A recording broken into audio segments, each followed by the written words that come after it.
Praise lord, అందరికీ వందనాలు. మరొకసారి దేవుడు తన యొక్క మహాకృపను బట్టి మరొక నూతన దినాన్ని దేవుడు మనందరికీ అనుగ్రహించారు. అందుని బట్టి దేవాది దేవునికి వందనాలు, స్తుతులు స్తోత్రాలు చెల్లిస్తూ ప్రార్థన చేసుకుందాం. పరిశుద్ధుడానికి వందనాలు. గత రాత్రి అంతా మంచి నిద్ర అనుగ్రహించి మరొకసారి నీ మహాకృపలో మరొక నూతన దినాన్ని అనుగ్రహించావు. ఈ నూతన దినమంతా నాయన నీ సన్నిధిని కాపుదల మాతో ఉంచండి. నీతో మేము ఉండినట్లుగా సాయం చేయండి. మా పనులలో, మా ప్రయత్నంలో, మా ప్రయాణంలో అన్నింటిలో మీరు తోడుగా నీడగా ఉండండి. ఈ వాక్యం చేత మమ్మల్ని బలపరిచి దీవించి ఆశీర్వదించమని యేసుక్రీస్తు పరిశుద్ధ నామంలో ప్రార్థించి వేడుకుంటున్నాము తండ్రి, ఆమేన్. Praise lord. ఈరోజు ప్రపంచవ్యాప్తంగా మనం గమనించినట్లయితే దేవుని బిడ్డలారా, యూట్యూబ్లో చూసినా, నెట్లో చూసినా, న్యూస్ పేపర్లో చూసినా, ఏ వార్తా ఛానల్లో చూసినా అక్రమ సంబంధాలు అనేది చాలా భయంకరంగా విస్తరిస్తూ ఉన్నాయి. తల్లిదండ్రులకు తెలియకుండా పిల్లలు, పిల్లలకు తెలియకుండా తల్లిదండ్రులు, భర్తకు తెలియకుండా భార్య, భార్యకు తెలియకుండా భర్త, ఎటు చూసినా విస్తారంగా పాపం పెరుగుతూ ఉంది. అందులో మంచి లేదు, చెడు లేదు, గుడి లేదు, బడి లేదు. ఎక్కడ పడితే అక్కడ భయంకరంగా ఏ పాపమైనా ఎక్కువగా విస్తరించబడుతుందంటే అది వ్యభిచారం అనేది చెప్పక తప్పదండి. ఎక్కడ చూసిన అక్రమ సంబంధాలు, ఎక్కడ చూసిన వాయు వరుస లేకుండా, పెద్ద చిన్న లేకుండా ఇష్టానుసారంగా వ్యభిచారం చేస్తూ, పాపము చేస్తూ, అక్రమ సంబంధాలు కలిగి ఎంతోమంది ఈరోజు చిన్నలు మొదలుకొని పెద్దల వరకు, పెద్దలు మొదలుకొని చిన్నల వరకు ఎంతోమంది విస్తారంగా పాపములు చేసి సాతాను ఏర్పాటు చేసినటువంటి నిత్య నరకానికి జారిపోతా ఉన్నారు. అందుకే యేసుక్రీస్తు ప్రభు పరిశుద్ధ గ్రంథంలో ఒక మాట సెలవిచ్చారు. ఈ మాట ప్రపంచంలో ఎక్కడికి వెళ్ళినా మీకు దొరకదండి. ఎవ్వరు కూడా ఇంత గొప్ప శ్రేష్టమైనటువంటి మాట అనకపోవచ్చు. ఇది కేవలం యేసుక్రీస్తు ప్రభుల వారు అన్నటువంటి మాట. ఒకసారి మనము పరిశుద్ధ గ్రంథాన్ని తెరిచి చూసినట్లయితే మత్తయి సువార్త 5వ అధ్యాయం 27వ వచనం మీరు గమనించినట్లయితే, వ్యభిచారం చేయవద్దని చెప్పబడిన మాట మీరు విన్నారు కదా, నేను మీతో చెప్పునదేమనగా, ఒక స్త్రీని మోహపు చూపుతో చూచు ప్రతివాడు అప్పుడే తన హృదయమందు ఆమెతో వ్యభిచారము చేయను అని అన్నాడు. యేసు ప్రభు ముందే చెప్పేశారు. 2000 సంవత్సరాల కిందటనే చెప్పాడు. మోహపు చూపుతో చూస్తేనే, అంటే ఈరోజు చూడండి ప్రపంచవ్యాప్తంగా ఎలా పాపమైతే విస్తరించబడిందో, ఈ దినం ఒక దినం ఈ ప్రపంచానికి పడుతుంది. దీనివల్ల అనేకులు పాడైపోతారు, నశించిపోతారు, కుటుంబాలు కూలిపోతాయి. వర్షాలు, వాయువు అనేది ఒక మర్యాద, గౌరవం లేకుండా ఒక భయంకరమైనటువంటి సమస్య రాబోతుంది ప్రపంచానికి అని చెప్పి ప్రభు ముందే చెప్పారు. ఒక స్త్రీతో పాపం చేయడం కాదు, ఆ స్త్రీని, ఆ పురుషుడిని, ఎవరినైనా సరే ఒకవేళ మోహపు చూపుతో చూస్తే అప్పుడే తన హృదయమందు వారితో వ్యభిచారం చేసినట్టు అని దేవుని యొక్క లేఖనాలు తెలియచేస్తా ఉన్నాయి. ఈరోజు దేవుని బిడ్డలారా, ఎక్కడ చూసినా మంచి లేదు, చెడు లేదండి. ఎక్కడ పడితే అక్కడ భయంకరమైనటువంటి పాపాలు విస్తరించబడుతున్నాయి. అందుకే ప్రభు అన్నారు, మోహపు చూపుతో చూస్తేనే మీరు పాపం చేసినట్టు అని అన్నారు. ఈరోజు ఎంతమంది లేఖనాలకి లోబడి జీవిస్తున్నారు? పక్కనున్న వారి సంగతి పక్కన పెడదాం. క్రైస్తవులైనటువంటి, క్రీస్తు రక్తం చేత కడగబడినటువంటి వారమైనటువంటి మనము, ఈ వాక్యం వీక్షిస్తున్నటువంటి మనలో ఎంతమంది పరిశుద్ధత కలిగి, భార్య భర్తకు నమ్మకంగా ఉండగలుగుతుందా? భర్త భార్యకు నమ్మకంగా ఉండగలుగుతున్నారా? పిల్లలు తల్లిదండ్రికి నమ్మకంగా ఉంటున్నారా?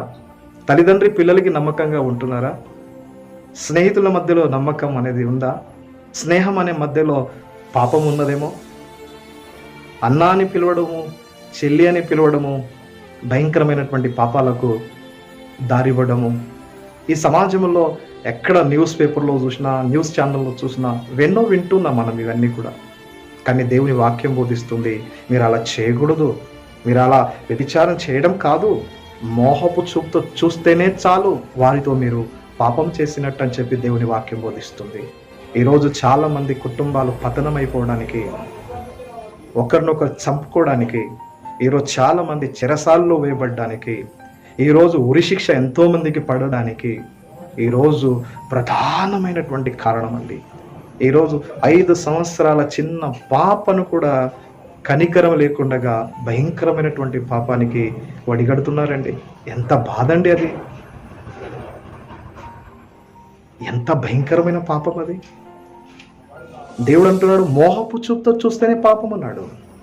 కానీ ఈరోజు చిన్న లేదు, వరుస లేదు, వాయువు లేదు, యవనస్తుడు లేడు, ముసలిడు వాడు లేడు, వయసుకు మించినటువంటి పాపాలు చేస్తా ఉన్నాయండి.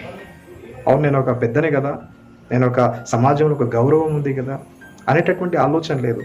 నేను 10 మందికి చెప్తున్నాను కదా, నేను తప్పు చేయకూడదు కదా అనే ఆలోచన లేదు. నా భార్య నన్ను నమ్మింది కదా, నా భర్త నన్ను నమ్మాడు కదా, నా తల్లిదండ్రులు నమ్మి నన్ను కాలేజీకి పంపిస్తున్నారు కదా, పనికి పంపిస్తున్నారు కదా, నేను నమ్మకంగా ఉండాలి కదా అనే ఆలోచన ఎందరికి ఉందండి ఈరోజు? మనస్ఫూర్తిగా ఎవరైనా కొద్ది నిమిషాలు ఆగి ఆలోచించగలుగుతున్నారా? ఎంతసేపు ఇష్టానుసారంగా జీవించడానికి పరిగెత్తడం తప్ప నమ్మకంగా తల్లికి, తండ్రికి, భార్యకు, భర్తకు, భార్య భర్త ఒకరిడల ఒకరు నమ్మకత్వాన్ని కలిగి ఉన్నారండి ఈరోజు? ఎక్కడ చూసినా విస్తారంగా పాపం చేస్తూ ఉన్నారు. మనుషులకు భయపడట్లేదు, దేవుడికి భయపడట్లేదు. ఈరోజు చాలా కుటుంబాలు కూలిపోతున్నాయి. ఈరోజు చాలా మంది చెరసాలలో వేయబడుతున్నారు. చాలా మంది పెద్దలు, పెద్ద పెద్ద వాళ్ళు, పరిశుద్ధులని చెప్పుకుంటున్న వారు, ఉన్నత స్థానంలో ఉన్నటువంటి వారు అనేకులు పాడైపోతున్నారు. దయచేసి ఎవరు కూడా అట్టి పాపంలో మీరు చేయకూడదు. అలాంటి పాపంలో ఈరోజు ఎవరైనా ఈ వాక్యం వీక్షిస్తున్న వారిగా ఉన్నట్లయితే దయచేసి ఆ పాపంలో నుంచి మీరు బయటికి రావాల్సిందే. దేవుడు ఊరుకోడు, దేవుడు ఊరుకోడు. దేవుని వాక్యం చూడండి ఒకసారి. సామెతల గ్రంథం 22వ అధ్యాయము 14వ వచనంలో, వేశ్య నోరు లోతైన గొయ్యి, యెహోవా శాపం నొందినవాడు దానిలో పడును.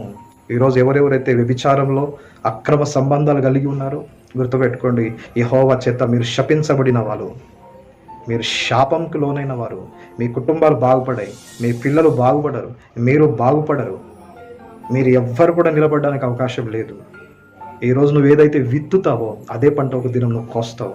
నువ్వు ఒకరికి మోసం చేస్తే నిన్ను ఒకరు మోసం చేస్తారు. అర్థమైందా? దయచేసి అట్టి పాపంలో నుంచి బయటికి రావాలి, బయటికి రావాల్సిందే. ఒకసారి సామెతల గ్రంథం 31వ అధ్యాయం చూడండి, 3వ వచనం, నీ బలమును స్త్రీలకు ఇయ్యకుము, రాజులను నశింపజేయ స్త్రీలతో సహవాసం చేయకుము. ఈ లోకంలో మంచి స్త్రీలు ఉన్నారు, మంచి పురుషులు ఉన్నారు, అలాగే చెడ్డ స్త్రీలు ఉన్నారు, చెడ్డ పురుషులు ఉన్నారు. వారికి నీ బలం అప్పగించకుము, వారిని నాశనం చేస్తారు, నీ జీవితాన్ని పాడు చేస్తారు. ఈరోజు గొప్ప గొప్ప రాజులు, గొప్ప గొప్ప వ్యక్తులు కూలిపోయారు, పడిపోయారు, సాక్ష్యం పోగొట్టుకున్నారు. అందుకే దయచేసి ఈరోజు నువ్వు ఏ పాపం అయితే నిన్ను వెంటాడుతుందో, ఏ బలహీనత అయితే నిన్ను వెంటాడుతుందో, దయచేసి అందులో నుంచి నువ్వు బయటికి రావాలి. ఏమాత్రం దేవునికి ఇచ్చిన నీ భర్తని కాక, దేవునికి ఇచ్చినటువంటి భార్యను కాక, ఈ లోకంతో ఎవ్వరితో కూడా ఇంకొక సంబంధం పెట్టుకోవడానికి వీల్లేదు. దేవుడు నీకు ఇచ్చిన భార్య ఉంది, దేవుడు నీకు ఇచ్చిన భర్త ఉన్నాడు, అంతే. అంతకు మించి ఏది లేదు. అది ఉండకూడదు. పరిశుద్ధంగా ఉండాలి. ఆయన పరిశుద్ధుడు, మీరు కూడా పరిశుద్ధంగానే ఉండాలి. మోహపు చూపుతో చూస్తే చాలా, అప్పుడే మీరు వారితో ఏ విచారం చేసినట్టు అని దేవుని వాక్యం బోధిస్తుంది. ఇంత గొప్ప లేఖనం, ఇంత గొప్ప మాట ప్రపంచంలో ఎవరైనా అనగలిగారో? ఇంత లాంగ్ ఈ రోజును దృష్టిలో పెట్టుకొని ఆ రోజు దేవుడు మాట్లాడాడంటే ఈరోజు నువ్వు బాగుపడాలనే కదా, ఈరోజు నువ్వు మంచిగా ఉండాలనే కదా, నీ కుటుంబం కట్టబడాలనే కదా, నీ పిల్లలు బాగుండాలనే కదా, నీ లోకిట నీ భార్య ఫలించే ద్రాక్షవల్లిగా ఉండాలనే కదా దేవుడు కోరుకున్నది. నీ పిల్లలు ఒలివ మొక్కల వలె నీ భోజనపు బల్ల చుట్టూ ఉండాలనే కదా దేవుడు కోరుకున్నది. ఇవన్నీ నీ జీవితంలో నువ్వు ఆశీర్వాదాన్ని అనుభవించాలంటే ఈ అక్రమ సంబంధాల నుంచి బయటికి రావాలి. ఎవ్వరు కూడా దయచేసి అక్రమ సంబంధాలు పెట్టుకోకూడదు. ఎవరు మిమ్మల్ని ప్రేరేపించినా మీరు ఏమాత్రం కూడా వాటికి లోబడకూడదు. ఏసేపుకి గొప్ప అవకాశం వచ్చింది. యజమానుని భార్యనే తనను లోబర్చుకోవడానికి ఎంతగానో ప్రయత్నం చేసింది. చెరసాలలోనికైనా వేయబడ్డానికి ఇష్టపడ్డాడు, కానీ ఏమాత్రం కూడా పాపం చేయడానికి లోబడలేదండి. ఇంత ఘోరమైనటువంటి పాపం నా దేవుని ఎదుట నేను ఎలా చేయగలను అని అన్నాడండి యేసేపు గారు. ఈరోజు మనం పాపం చేయడానికి అవకాశం లేకపోయినా ఎక్కడ పాపం దొరుకుతుందా అని పరిగెత్తుతున్నాం. మనం క్రైస్తవులమా? ఇందుకోసమేనా మీరు లోకానికి ఉప్పై ఉండాలన్నది? ఇందుకోసమేనా జీవవాక్యం చేత పట్టుకుని ఈ లోకంలో మీరు జ్యోతిలై ఉండాలని కోరుకున్నది? ఇందుకోసమేనా మిమ్మల్ని వెలుగు సంబంధులుగా నిలబెట్టింది? ఇందుకోసమేనా ఈ లోకంలో మీరు నాకు సాక్షులై ఉందురని అన్నాడు. మరి ఏదైనా ఆయనకి ఇష్టానుసారంగా జీవించగలుగుతున్నామా? ఆయన ఇష్టానుసారంగా జీవిద్దాం, పాపంలో విడిచిపెడదాం, పరిశుద్ధంగా జీవిద్దాం. ఆయన రాకడ సమీపంలో ఉంది. ఆయన నీతిని నెరవేరుద్దామండి. ఆయన ఇష్టానుసారంగా జీవిద్దాం. ఈ లోకంలో ఏది శాశ్వతంగా? మనకంటే ముందు పాపం చేసిన వారు, ధనవంతులు, గొప్పవారు అందరూ వెళ్ళిపోయారు. మరి ఏం తీసుకెళ్ళలేం, మనం కూడా ఏం తీసుకెళ్ళాం. ఈ లోకమంతా ఇలాగే ఉంటుంది, మనమే పోతాం. దయచేసి మనల్ని, మన కుటుంబాన్ని, మన జీవితాన్ని పాడు చేసుకున్న నరకానికి మనం వెళ్ళకూడదు. పరలోకం కావాలి మనకు, దేవుడు కావాలి మనకు. నీవు తప్ప నాకు ఇంకెవరు వద్దని చెప్పి ప్రార్థన చేసుకోండి. కళ్ళు మూసుకోండి, తలలు ఉంచుకోండి. పరిశుద్ధుడా, మహోన్నతుడా, నీవు తప్ప మాకు ఇంకెవరు అవసరం లేదా మనం. ఈరోజు ఎటు చూసిన అక్రమ సంబంధాలు, పాపాలు పెరిగిపోతున్నాయి నాయన. ఒకరిని చూసి ఒకరు చెడిపోతున్నారు నాయన. ఈరోజు మా హృదయం నీ వైపు తిరుగునట్లుగా సాయం చేయండి. మా దృష్టి, మా తలంపులు నీ వద్దకు తిరుగునట్లుగా సాయం చేయండి. మోహపు చూపుతో చూచు ప్రతివాడు అప్పుడే తన హృదయం అందు పాపం చేయనని నీ వాక్యం బోధిస్తుంది. దయచేసి అట్టి పాపంలో మేము ఉండక పరిశుద్ధంగా, నిర్దోషంగా జీవించి నీకు మహిమకరంగా ఉన్నట్లుగా సహాయం చేయగలవని యేసుక్రీస్తు పరిశుద్ధ నామంలో ప్రార్థించి వేడుకుంటున్నాము తండ్రి, ఆమేన్.